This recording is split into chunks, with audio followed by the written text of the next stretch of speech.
Welcome back to The Explainer. Okay, today we are taking on a genuinely high-stakes culinary mission. We're going to completely conquer a problem that has honestly plagued home kitchens for decades. I'm talking about the lean poultry flavor void. Look, if you've ever tried to make a healthier, lighter version of a classic nostalgic sandwich, only to end up with this sad, soggy mess on a plate, you are in the exact right place. Because today, we're applying strict scientific principles to engineer the absolute perfect turkey sloppy joe.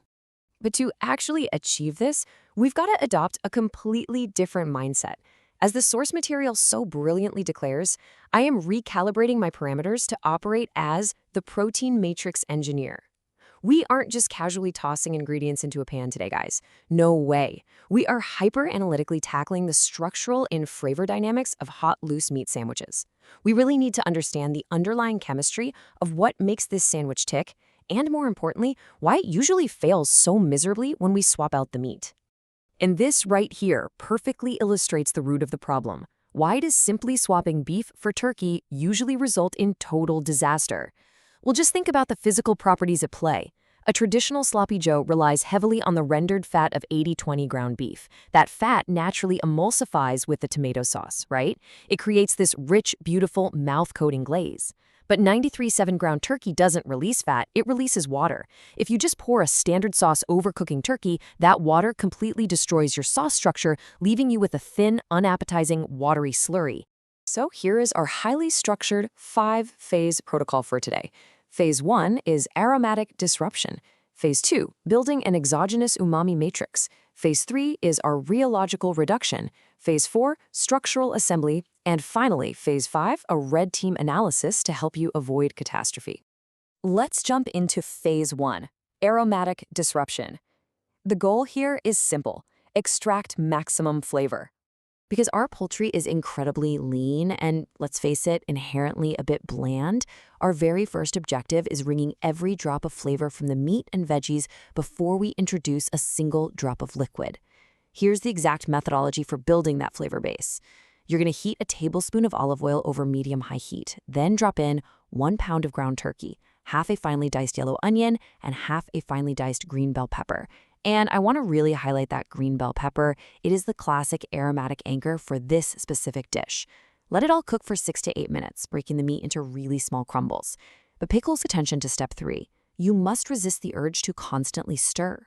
Why no stirring? Because we absolutely have to trigger the Maillard browning reaction. This is a vital chemical process. By letting that lean turkey sit totally undisturbed against the hot pan, we create browning. And that browning is literally essential for developing the deep, complex flavors we need to fight back against the poultry's natural blandness. Finally, just stir in 2 cloves of minced garlic for the last 60 seconds so it gets fragrant but doesn't burn. Moving right along to Phase 2, the exogenous umami matrix, also known as the beef illusion. All right, this is where the real culinary chemistry happens. Since turkey lacks the rich, beefy punch of ground chuck, we have to chemically trick the palate into perceiving the depth of red meat. We build that illusion starting with 2 tablespoons of tomato paste. That's our primary thickener and a massive source of concentrated glutamates. Then we add 1 tablespoon of low-sodium soy sauce. This is our beef illusion hack. As validated by the folks at Serious Eats, injecting these specific glutamates into poultry artificially mimics the flavor profile of beef. It's genius. We balance that out with apple cider vinegar for a necessary acidic bite, and some dark brown sugar to provide deep molasses notes without getting overly sweet. To finish off our matrix, we whisk in 1 8-ounce can of plain tomato sauce. And notice we're using plain tomato sauce here, not ketchup. Cooks Illustrated actually points out that using a tomato sauce base prevents the final reduction from becoming way too sticky and cloying. Then, we add a tablespoon of Worcestershire sauce for even more beefy depth, Dijon mustard to act as a subtle emulsifier, and a really precise blend of smoked paprika, chili powder, salt, and pepper. You just whisk all of that into a homogeneous, dark red slurry. Okay, Phase 3, rheological reduction. This is where we lock that sauce directly to the protein. So we've got our flavorful meat in the pan, and we've got our complex umami matrix ready to go. Now we have to solve the turkey's massive water problem using pure physics. You pour the wet slurry over the meat, and the magic number to remember here is 8 to 10. Once you vigorously stir the matrix into the turkey, you reduce the heat to medium-low and let it simmer, completely uncovered for 8 to 10 minutes. Because ground turkey releases so much water, we have to utilize thermal evaporation to drive off that excess moisture. As it simmers uncovered, the tomato paste and sugar will begin to caramelize and thicken up beautifully. But how do you know exactly when the viscosity is perfect? Well, you perform the drag test.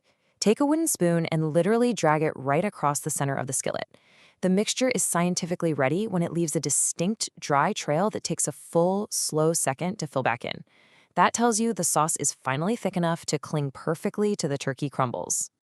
Phase 4, structural assembly, creating the hydrophobic barrier.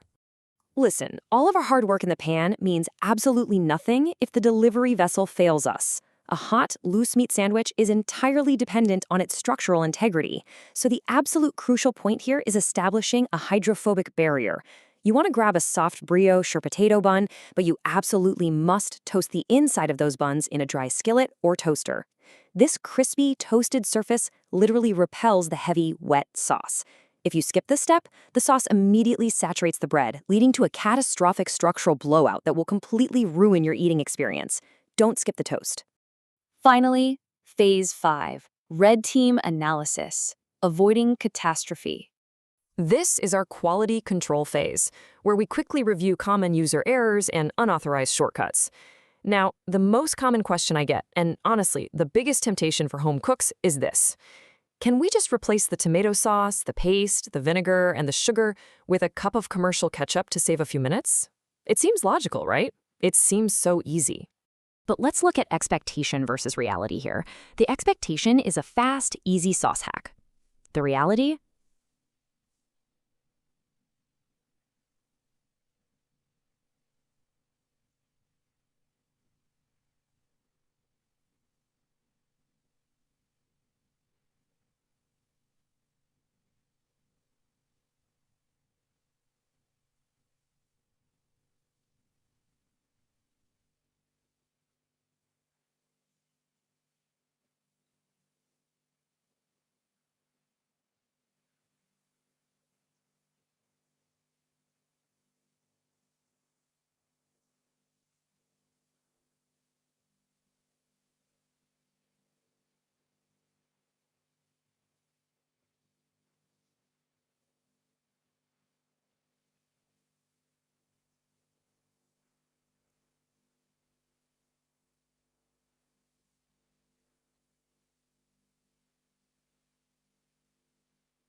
But let's look at expectation versus reality here. The expectation is a fast, easy sauce hack. The reality? It is a total failure. Commercial ketchup is primarily water and high fructose corn syrup. When you heat and reduce that in a skillet, that corn syrup burns incredibly fast. Plus, the excessive sugars completely mask the savory umami notes of the turkey that we just worked so hard to build. The result basically tastes like meat candy. Trust me, by building our multi-ingredient matrix from scratch, we control the exact viscosity and, most importantly, the sugar threshold.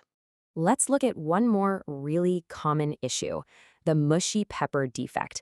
Sometimes during our phase 1 fry, those green bell peppers can break down and just dissolve completely. Now, if you're a sloppy Joe purist who demands structural crunch from your aromatic anchor, we actually have a quick correction for you. Just skip adding the peppers in phase 1. Instead, saute your turkey and onions first, and then add the diced peppers concurrently with the wet sauce during phase 2. This allows them to gently steam for those 10 minutes rather than frying, which perfectly preserves that vital crunch. So there you have it. By respecting the physics of evaporation, mastering the chemistry of umami, and protecting our structural boundaries with that toasted bun, we have completely conquered the lean poultry flavor void. It's an absolute game changer. So the final question I leave you with as you head into your own kitchen today, have you optimized your parameters for the perfect bite? Thanks so much for joining me on this explainer, and I really can't wait to see what you engineer next.